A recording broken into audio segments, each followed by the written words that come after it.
Alors tout d'abord, merci aux terrasses de vous accueillir dans ce lieu au-dessus de Saumur. Vous voulez prendre de la hauteur, c'est l'occasion. Merci à vous deux d'avoir accepté ce débat.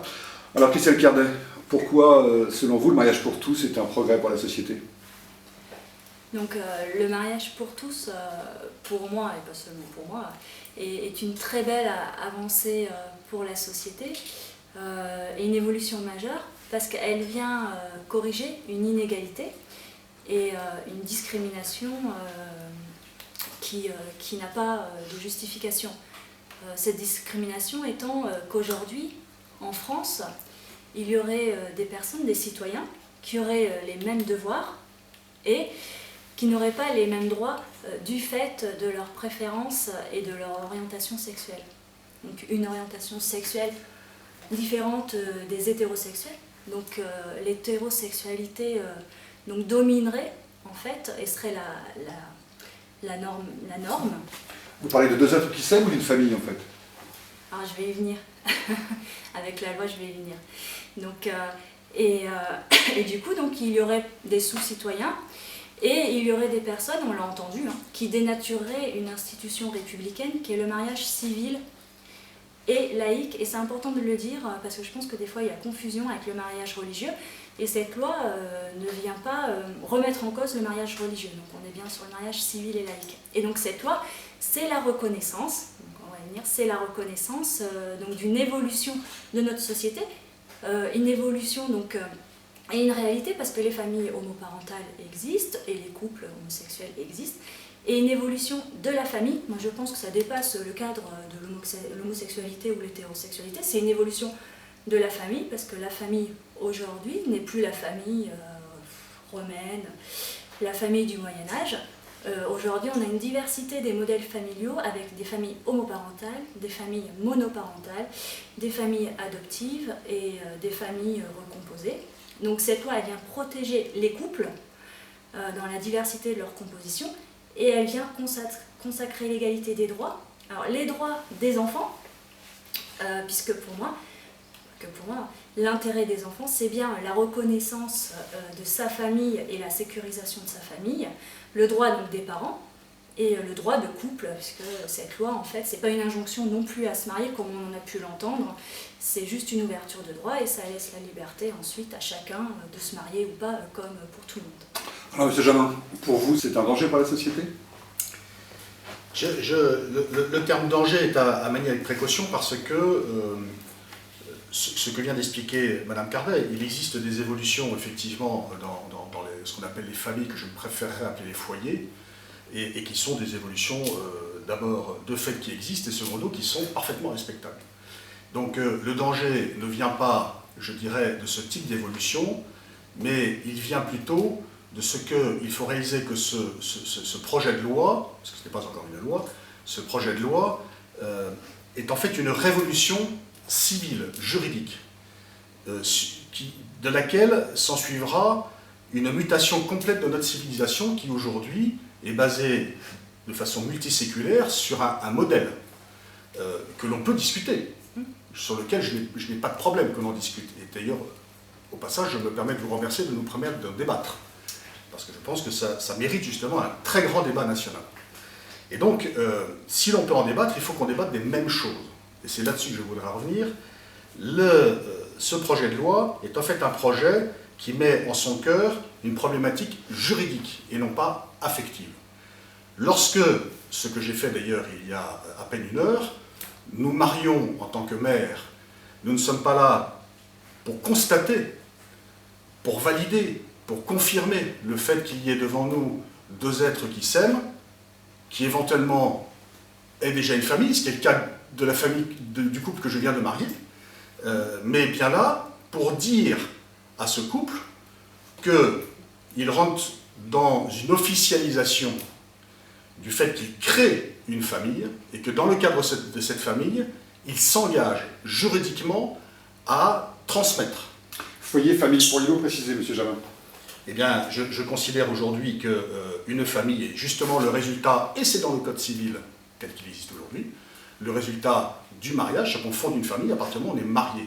Alors que deux êtres qui aujourd'hui vivent ensemble, procréent et ont des enfants, ce que je le redis est parfaitement respectable, deux êtres qui s'aiment n'ont pas d'obligation à se marier pour pouvoir avoir un foyer.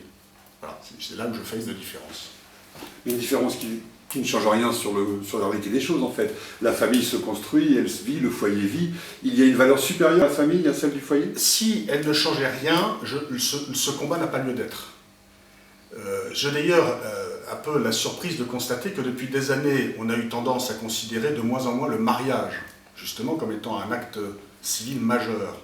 Or, brusquement, en vertu de certains droits qui seraient réclamés par une minorité, brusquement le mariage reprend de l'importance. On est encadré, on est dans un cadre juridique. D'ailleurs, cette loi, c'est pour illustrer, il y aurait plein d'illustrations, mais je vais vous donner une illustration. Cette loi est portée par le garde des Sceaux. Il n'est pas porté par le ministre de la Famille. Donc ne nous trompons pas de débat. C'est que nous sommes bien là dans un changement radical du droit qui aujourd'hui encadre la transmission et la pérennité de notre société, à travers les familles, qui sont aujourd'hui le premier socle de notre société, et non l'accès, la liberté. Alors j'entends bien aussi par ailleurs qu'il y aurait un problème d'égalité, mais il n'y a égalité que quand il y a deux problèmes posés à l'identique. Or, entre un couple hétérosexuel et un couple homosexuel, et dont je redis qu'ils sont tous les deux tout aussi respectables dans le choix de vie qu'ils font, il n'y a malgré tout pas les mêmes conséquences possibles de fondation d'une famille. Ce n'est pas la même chose. Donc si je comprends bien en fait, il y a d'abord le foyer, que s'il veut transmettre, s'il veut avoir une pérennité dans le temps et pouvoir transmettre à ses enfants, doit passer par le cadre de la famille. Mais le foyer existe aussi avec des enfants liés à l'homoparentalité. La question de l'homoparentalité est en fait la question de l'homofiliation. Or, l'homofiliation est un concept qui ne peut pas exister par définition, puisque pour qu'un enfant existe, il faut qu'il y ait deux gamètes de deux sexes différents. Donc si vous voulez, par définition, ça n'existe pas. C'est pour ça que je dis qu'on ne peut pas parler d'égalité, puisque la nature, et Mme Cardel sait combien la nature c'est quelque chose d'important, la nature a fait que ça n'est pas possible. Voilà. Donc on prend des alternatives que la science nous permet de trouver, mais qui ne sont pas des alternatives naturelles existant au sein d'une famille. Et c'est le Cardel? Moi je trouve que ça c'est pas du tout le débat de l'homosexualité et de l'hétérosexualité, parce que dans ce cas-là, on peut parler de la famille adoptive. Qu'est-ce que c'est que d'être parent? Alors il y a les parents biologiques, il y a les parents sociaux. Une famille homosexuelle, donc deux hommes ou deux femmes, ne va pas dire à son enfant qu'il est arrivé, je ne sais pas, par la cigogne ou par le Saint-Esprit. Hein. Il est né d'un homme et d'une femme. Ça, il n'y a pas de remise en cause. Hein. Ça, on est d'accord, c'est un fait naturel. Il faut un homme et une femme pour faire un enfant. Après, enfin, on le sait très bien, après, il y a l'enfant, il y a la façon dont il est élevé et ce qu'on appelle des parents sociaux. Dans une famille adoptive, il n'y a pas les parents biologiques. Dans une famille recomposée, il n'y a pas les parents biologiques. Donc, je ne vois pas vraiment où se situe le problème avec l'homoparentalité. Donc, dans ce cas-là, sinon, si je vous entends, on remet en cause plein de modèles familiaux en France, on remet en cause plein de modes de vie. Et ça dépasse la question d'homoparent. Parce que l'enfant, pour se construire, il a besoin, alors moi j'entends, il a besoin d'une image paternelle et maternelle. C'est pas qu'une image. C'est pas qu'une image. Il a besoin, je ne sais pas qu'une image, il a besoin d'un père et d'une mère, ou d'une mère et d'un père. Non, c'est pas qu'une image. Alors dans ce cas-là, la pauvre famille monoparentale, ça poserait question aussi. Bon, alors il a besoin d'une image paternelle et maternelle. Alors déjà, je ne suis pas d'accord, il a besoin d'une image masculine et féminine. Ces enfants ne vivent pas en vase clos, ils vivent dans une société, ils ont un environnement, ils ont des grands-parents, ils ont des oncles et tantes, ils ont les parents ont des amis, ils vont à l'école, enfin ils ont plein de situations qui fait que cette image-là, ils vont l'avoir et ils vont avoir un rapport sexué par rapport à tout ce qu'ils peuvent rencontrer. Pour se construire, l'enfant, il a besoin surtout d'une stabilité dans le couple, dans sa famille, s'il y a un couple, et il a besoin d'amour avec un grand A. Et en plus, l'image masculine et féminine, on peut la retrouver au travers de chacun, puisqu'on a tous une part de féminité ou une part masculine. Donc même dans un couple homosexuel, les hommes peuvent aussi être différents. Et au-delà de l'image masculine et féminine, dans un couple, l'enfant aussi, il a besoin de la différenciation dans le couple des rôles de chacun. Et deux homosexuels ou deux femmes ne sont pas des clones, chacun a sa personnalité et eux-mêmes vivent comme un couple hétérosexuel, ils ont un partage des tâches dans la famille, au sein du couple, différentes, et ce qui permet aussi la construction de l'enfant. Donc si je comprends bien, le débat en fait c'est la famille. Quel est le modèle de famille? Et ça ne touche pas l'homosexualité ou l'hétérosexualité, ça touche donc la famille. Qu'est-ce que la famille aujourd'hui? C'est un autre débat. Jean-Henri? Non, je suis désolé, ce n'est pas parce qu'il existe des modes différents que c'est la loi qui doit s'adapter à ces modes différents. Nous sommes une société qui s'organise sur une filiation qui nous a été donnée par la nature et qui s'impose à nous tous et qui amène à considérer, j'entends bien qu'il peut y avoir dans la vie des accidents qu'il faut d'ailleurs accompagner. Vous parlez de foyers monoparentaux, vous parlez, on sait qu'il existe beaucoup de divorces, et derrière tout ça, il y a des choix, mais il y a aussi de la douleur, et il faut les accompagner. Mais ce n'est pas sur ces accidents de la vie qu'il faut fonder la loi. Je le redis, le mariage n'est pas autre chose, pardonnez-moi, n'est pas autre chose qu'un acte d'échangement de consentement qui, je le redis, encadre la transmission de la vie et la transmission de l'éducation. Relisez les articles du Code civil, ce n'est rien d'autre. Donc ne cherchons pas à transformer ce qui nous a permis jusqu'à présent d'avoir la société que nous avons, au prétexte qu'il y aurait soit des accidents de la vie, soit quelques-uns qui désireraient accéder au mariage, alors même que par nature, ils ne peuvent pas être dans cette transmission de la vie par eux deux. Christelle Cardet, vous vouliez réagir par rapport à ce modèle de la famille? Oui, parce que je ne suis pas d'accord avec ce terme accident de la vie. Il y a des personnes, c'est des choix qu'elles font. En toute liberté, elles choisissent d'être seules pour élever leurs enfants. Donc on n'est pas dans le cadre de l'accident de la vie. Ça peut l'être, attention. Mais il ne faut pas réduire une famille monoparentale à l'accident de la vie. Christelle Cardet, finalement, pour vous, cette loi vient entériner une situation sociale existante? Oui, une situation sociale existante, corriger donc une inégalité criante, et alors, sans être dans la théorie, parce que après ça peut être aussi de l'ordre de l'irrationnel, sans être dans la théorie, ces familles existent, j'en connais, je connais des familles monoparentales, je connais des familles homosexuelles, hommes et femmes, et ces familles, leurs enfants vivent très bien, ils sont heureux et ils vivent comme tout le monde, et ça c'est une réalité. Donc je ne vois pas pourquoi on les mettrait à part, pourquoi on ne leur donnerait pas les mêmes droits que les autres. Non, c'est jamais pour vous ce débat. Pardonnez-moi, mais le mariage n'est pas un droit. J'ai oublié de le préciser tout à l'heure. Ce n'est pas un droit. Le mariage est un cadre de droit. Ce n'est pas la même chose. Et donc c'est là où il y a sans doute une différence de vue, évidemment, entre nous deux, dans la mesure où, comme vous dites, d'abord que les enfants sont heureux dans un certain nombre de foyers composés différemment qu'une famille avec un papa et une maman. Bon, je veux bien, c'est l'argument classique, mais il n'y a pas plus de gens heureux ou malheureux chez les uns et les autres. Le problème, je le redis, lorsque quelqu'un vient devant monsieur le maire pour se marier, ce n'est pas ce sujet-là qui est abordé. Le sujet, c'est l'engagement public à travers cette famille que l'on fonde, de transmettre la vie et de transmettre une éducation et des valeurs. C'est mis dans le Code civil. Donc, ce que je veux dire par là, c'est que cette loi, et c'est pour ça que j'en appelle à ce que les Français sachent la réalité de ce projet de loi, l'essence de cette loi, qui est une essence juridique, eh bien, je pense qu'il faut bien que les Français comprennent que le mariage n'est pas, je le redis, comment dirais-je, un constat d'amour entre deux êtres quels qu'ils soient, qui est parfaitement respectable. Ce n'est pas le sujet. Le sujet, il est bien que la société ne pourra se prolonger que dans une filiation dont on sait très bien d'ailleurs. Les enfants adoptés vous le disent, ou ceux qui ont eu le malheur de perdre un parent très tôt, des orphelins vous le disent tous, ils sont en quête d'une recherche de paternité et de maternité, ils sont en quête de leur histoire familiale, justement, parce qu'on a besoin de se raccrocher à quelque chose.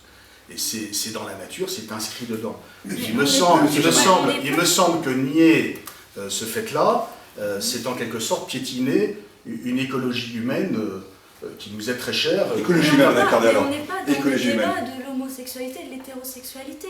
Donc dans ce cas-là, on se re-questionne sur le fait, même pour les familles adoptives. Et puis alors le mariage, il y a des personnes qui se marient sans avoir envie d'avoir des enfants. Enfin, on est oui, mais à ce moment-là, le débat c'est... Excusez-moi, moi je lis mariage pour tous, d'accord? Mais finalement on ne parle que de la famille. Est-ce qu'on parle de la bonne chose? Parce que le débat, apparemment, le fait que deux personnes s'aiment, c'est acté. Donc après, le problème, c'est parce que derrière, si j'ai bien compris, c'est parce que derrière, il n'y a pas l'idée de procréer et d'avoir un enfant. Et de transmettre génétiquement, c'est bien ça le sujet. Voilà. C'est très simple, ça pose derrière, je le redis, la question de la transmission, donc le problème de la parenté. Je dis bien la parenté, non pas la parentalité, qui est un nouveau concept qu'on a inventé pour laisser croire que ça pouvait s'étendre à autre chose qu'un couple femme et homme. Et c'est donc la raison pour laquelle il faut resituer le cœur de l'évolution. Oui, je le redis, en Europe, je vais aller plus loin. Demain, nous arrivons à pouvoir avoir ce type de famille, où effectivement nous savons très bien que ça pose derrière, puisque c'est la filiation qui est en cause, ça pose le problème de la procréation assistée, médicalement assistée, ce qu'on appelle la PMA, ou la gestation pour autrui. Et on sait bien que derrière, au-delà de la question morale, qui se pose malgré tout, se pose un autre problème, qui est un problème juridique sur lequel on n'imagine pas encore les conséquences que ça peut avoir, puisqu'on est en train, en fait, à travers cette évolution de la loi, d'institutionnaliser l'orphelinat. Dans la mesure où on accepterait qu'il y ait dans des couples, par exemple masculins, un enfant qui vienne d'une mère porteuse, qui aura l'obligation de nier sa maternité,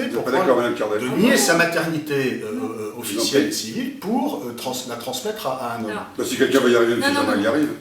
Si quelqu'un veut passer par là. Non, monsieur, c'est pas le sujet. Non, mais ce que je veux dire, c'est on ne peut pas en rire, c'est grave. Parce que derrière, il y a les droits de l'enfant. Oui, non, alors là, je ne suis absolument pas d'accord parce que ce n'est pas le sujet. Et là, on est dans les fantasmes et l'irrationnel. Parce que les personnes, là, on est dans le débat de la loi pour tous. Donc la loi pour tous, c'est le mariage et l'adoption derrière. Ce que revendiquent les personnes homosexuelles. Ensuite, c'est vrai qu'elles revendiquent un prolongement de cette loi avec la PMA. Mais on n'est pas du tout sur la gestation pour autrui. Alors ça, comment font deux hommes? Dites-moi comment font deux hommes pour avoir un enfant. Dites-moi.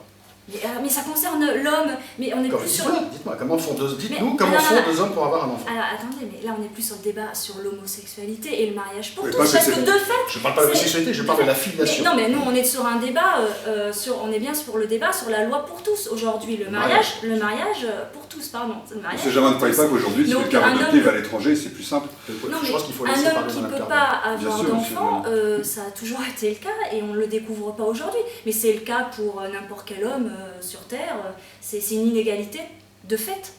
Et pas de donc droit. La nature est inégale. Un homme et une femme, un homme ne peut pas avoir d'enfant, c'est une inégalité de fait. Je ne vois pas où est le souci. Donc cette question-là ne se pose pas dans le cadre de la loi. En fait, que vous nous disiez, Madame Cardet, que la nature est inégale. J'ai pas dit, un homme ne peut pas avoir d'enfant. On est différents. La nature est diverse. Non, c'est pas inégal, je dirais, la nature est diverse. Donc un homme ne peut pas avoir d'enfant, il y a plein de choses dans la nature qui font qu'il y a une diversité. Et donc la question de la gestation pour autrui, elle ne se pose pas.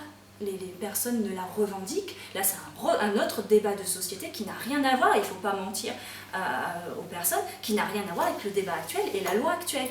C'est tout autre chose. Non, pour vous c'est dans du fantasme. Deux choses, si vous me permettez, pour répondre à Madame Cardet. Je comprends qu'elle veuille éviter ce volet, qui est un volet qui est une conséquence évidente de cette loi. Au point même d'ailleurs que dans les débats qui ont précédé le projet de loi qui était soumis au Conseil des ministres, il avait été question d'y insérer ce volet de la gestation pour autrui et de la procréation médicalement assistée, puisque, je le redis par définition, le mariage est une institution qui encadre la transmission.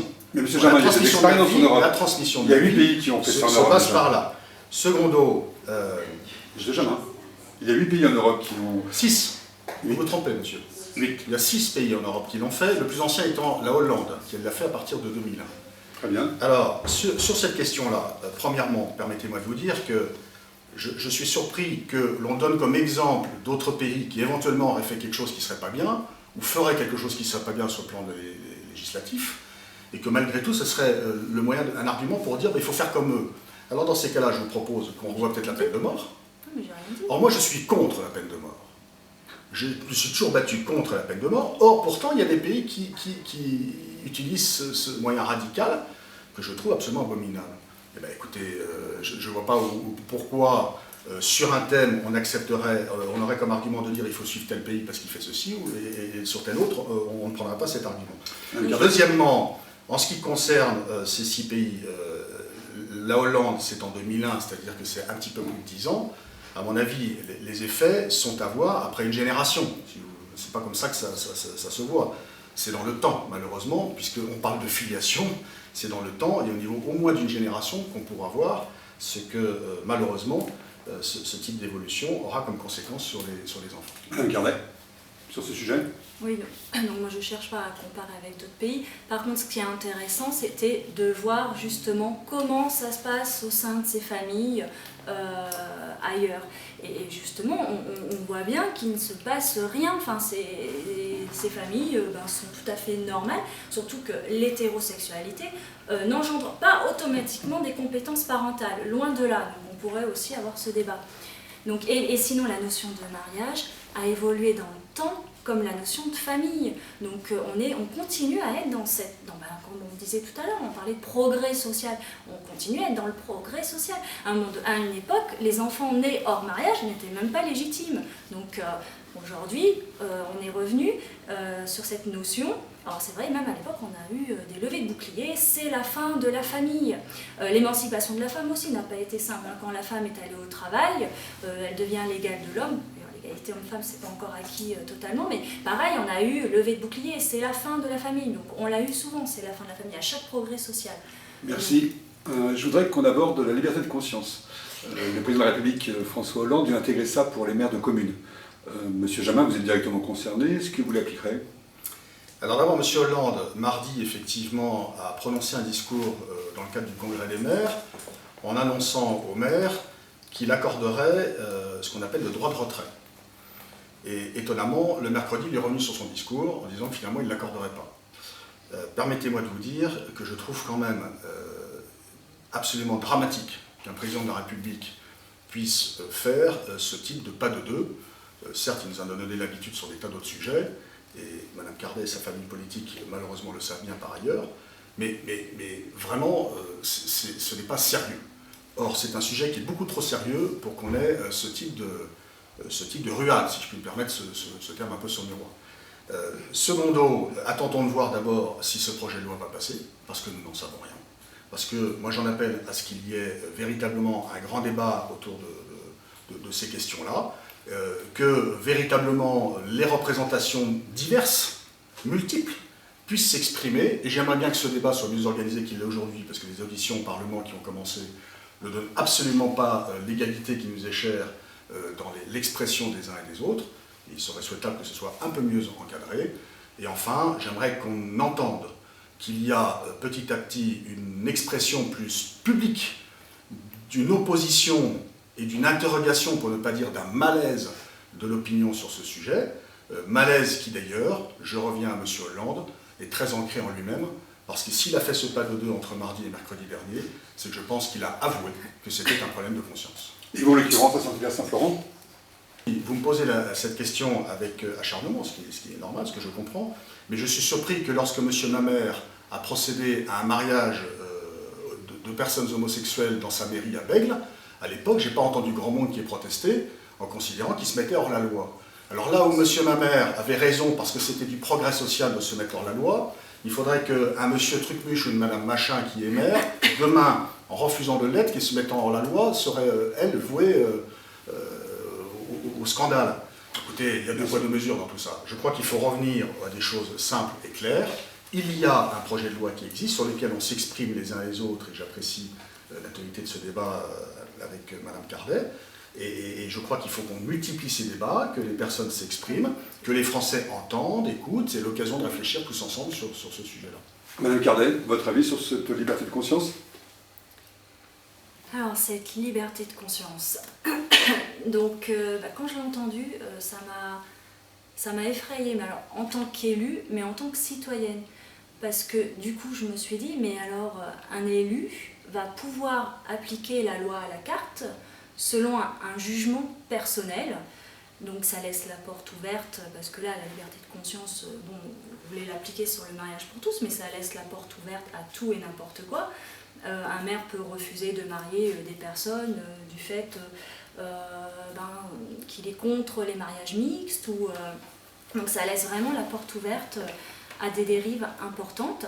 En plus, la liberté de conscience intervient, elle est basée, donc là, sur ce cas précis, elle est basée sur le fait de traiter des personnes différemment des autres.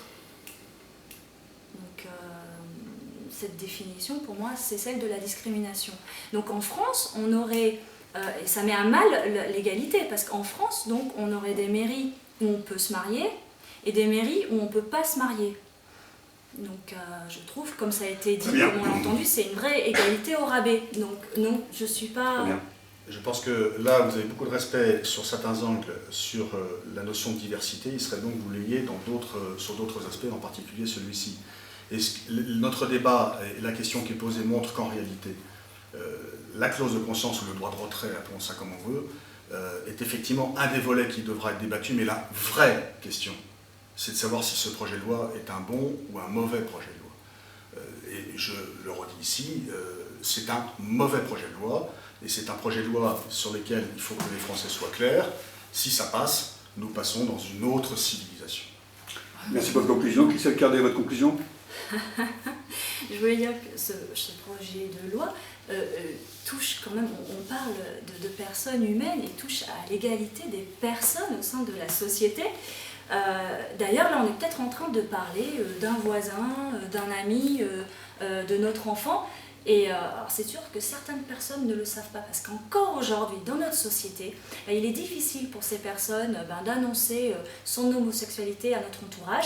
Ils sont encore montrés du doigt, et cette loi, c'est de dire non, ils ne sont pas illégitimes, ce n'est pas, leur façon de vivre n'est pas scandaleuse, ils sont bien comme tout le monde, des hommes et des femmes, égaux, donc ils sont égaux en dignité, donc ils doivent être égaux en droit. D'où la volonté. Et je demanderais juste aux personnes de ne pas se baser sur leur peur, mais bien sur des faits, et bien voir. Et à ce moment-là, ils verront peut-être que cette loi, c'est une loi d'amour, il faut quand même le dire, de l'amour de personnes, de deux personnes, et d'amour aussi de personnes pour leurs enfants, et d'enfants pour leurs parents.